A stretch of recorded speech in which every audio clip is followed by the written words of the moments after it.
Hallelujah.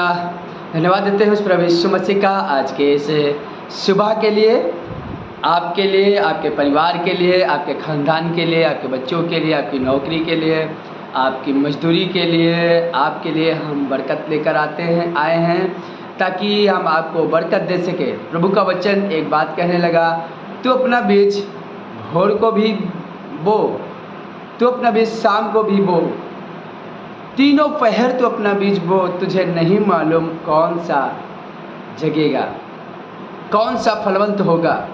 हमारा काम है उसके करीब बैठना। हम यदि बैठने से ना रुके, यदि हम मांगने से ना रुके, तो हमारा परमेश्वर जरूर देगा। प्रभु यीशु मसीह एक दृष्टांत कहने लगे किसी नगर में एक अन्यायी राजा रहता था, जो ना तो परमेश्वर से डरता था और ना ही किसी मनुष्य की परवाह करता था। आपके पास भी कुछ ऐसे लोग होंगे, ना तो परमेश्वर से डरते होंगे और ना ही किसी मनुष्य की परवाह करते होंगे। अन्याय था, न्याय किसी का करते ही नहीं था, छुटकारा दिलाते ही नहीं था, और मुकदमा चलते ही रहता था, लोग मांगते ही रहते थे, आते रहते थे। एक विधवा औरत आकर राजा से कहती है, हे राजा, मेरा न्याय चुका। राजा डांट कर फटकार कर निकाल देता है। वो औरत चुप ना रही। आप भी यदि चुप ना रहे तो न्याय आपको मिलेगा।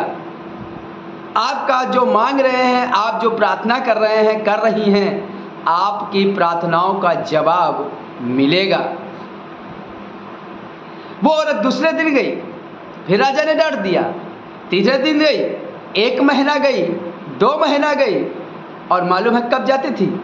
तड़के भोर को उठकर घंटी बजा देती थी, खटखटाने लगती थी। अब तो कई दिन हो गए हैं, राजा को भी मालूम हो गया है इतने समय कौन आ सकता है। राजा पूरी तरह से जान गया है और ये मालूम हो गया है कि सुबह के 5 बजे हैं, कौन खटखटा रहा है। एक दिन राजा अपने मन में कहने लगा, ना तो मैं परमेश्वर से डरता हूँ और ना ही किसी मनुष्य की परवाह करता हूँ, परंतु इस औरत ने नाक में दम कर रखा है। आप भी नाक में दम कर दीजिए। आप भी बहुतों ने आपके नाक में दम कर रखा होगा, आपने बहुतों की जिंदगी में नाक में दम कर रखा होगा। मतलब बार बार मांगना, रट लगा देना, बार बार प्रार्थना करना, प्रभु के पास बैठना, अपना न्याय मांगना। आप भी ये बीमारी से नहीं छूट पा रहे, कहिए प्रभु हम पर दया कर। आपके घर में बरकत नहीं है, दया मांगिए, न्याय मांगिए। एक दिन राजा, जब वो औरत आती है, आवाज देती है, घंटी बजाती है, राजा जान जाता है। आप भी आने से, मांगने से मत रुके। राजा कहने लगा, मैं किसी से नहीं डरता, पर इस औरत ने मेरे नाक में दम कर रखा है। फिर लिखा, राजा उठा और उस औरत का न्याय चुका। हर दिन चुकाया, हर दिन वो औरत आती थी, मेरा न्याय चुका, मेरा न्याय चुका, मेरा न्याय चुका, मेरे मुद्दई से न्याय चुका, मेरे दुश्मनों से न्याय चुका, मेरी बीमारी से छुटकारा दिला, मेरे गरीबी का हाल देख, मेरे लिए कॉलोनी दे दे, मेरा घर बनवा दे, मेरे बच्चों के लिए शादी की पैसों का इंतजाम कर दे। आप प्रभु से क्या मांग रहे हैं? मांगते रहें। और आगे भी लिखा है, आगे की यह बात बताना चाहता हूँ। लूका रचित सुसमाचार 18वां अध्याय और उसका 7वां पद है, सो क्या परमेश्वर अपने चुने हुओं का न्याय ना चुकाएगा? हालेलुया। आप चुने हुए लोग हैं, आप ऐसे ही थोड़ी चले आए, उठे हो बस चल दिए ना, आप चुने हुए हैं। क्या परमेश्वर अपने चुने हुए को न्याय ना चुकाएगा? जो रात दिन उसकी दुहाई देते रहते हैं, और क्या वह उनके विषय में देर करेगा? ना करेगा देर। आप प्रार्थना करते रहिए, आप प्रभु के पास बैठते रहिए। और भी लिखा है, मैं तुमसे कहता हूँ वह तुरंत उनका न्याय चुकाएगा। तो भी मनुष्य का पुत्र जब आएगा तो क्या वह पृथ्वी पर विश्वास पाएगा? हमारा विश्वास घट जाता है प्रार्थना करते करते। हम दुहाई देते देते थक जाते हैं, पर उस औरत ने नहीं थका, उस औरत नहीं थकी। आप भी ना थकिए, आप भी मांगते रहिए, मांगते रहिए। जब उस औरत का न्याय चुकाया गया, आपका भी न्याय चुकाएगा। जब न्यायाधीश बैठे, जब जज बैठे, तो आपके अंदर वो क्या देखेगा? क्या बच्चे कपड़े पहने हैं कि नहीं पहने, आप नहाए हैं कि नहीं नहाए हैं ना? वो देखेगा क्या आपके अंदर अभी भी विश्वास है मांगने के प्रति। हम मांगते मांगते थक जाते तो हमारा विश्वास कमजोर पड़ जाता है। जब मांगते हैं मिलता नहीं, मांगते हैं मिलता नहीं, मांगते हैं मिलता नहीं, क्योंकि हमारे हिसाब से नहीं मिलता।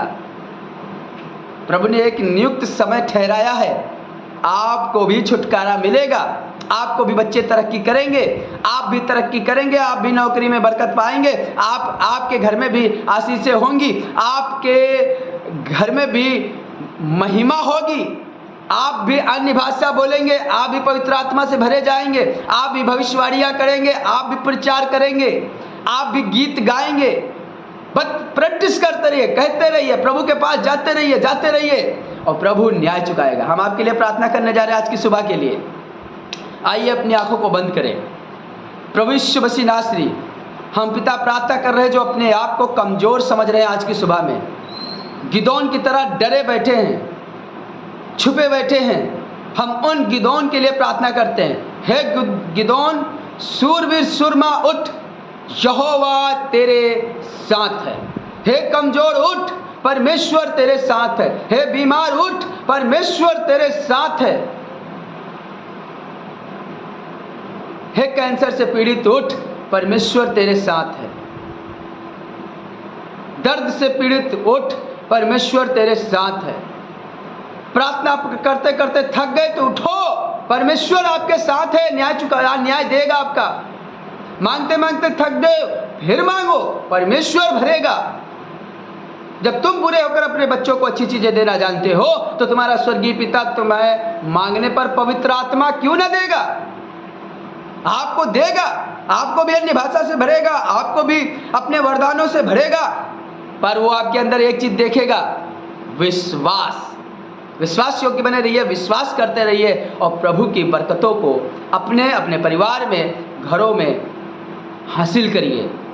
थकिए नहीं मांगते मांगते, प्रभु के घर जाते जाते थकिए नहीं, जाते रहिए और वो आपका न्याय चुकाएगा। चाहे वो मुकदमे का हो, चाहे बीमारी का हो, चाहे कमजोरी का हो, चाहे बहुत सी उन तमाम परिस्थितियों का हो, हर एक परिस्थितियों का वो न्याय चुकाएगा आज की भोर में। प्रभु दया करे यीशु के नाम में, आमीन आमीन। सो प्रभु आपको बहुत आशीष दे, बड़ी बरकत दे। Praise the Lord.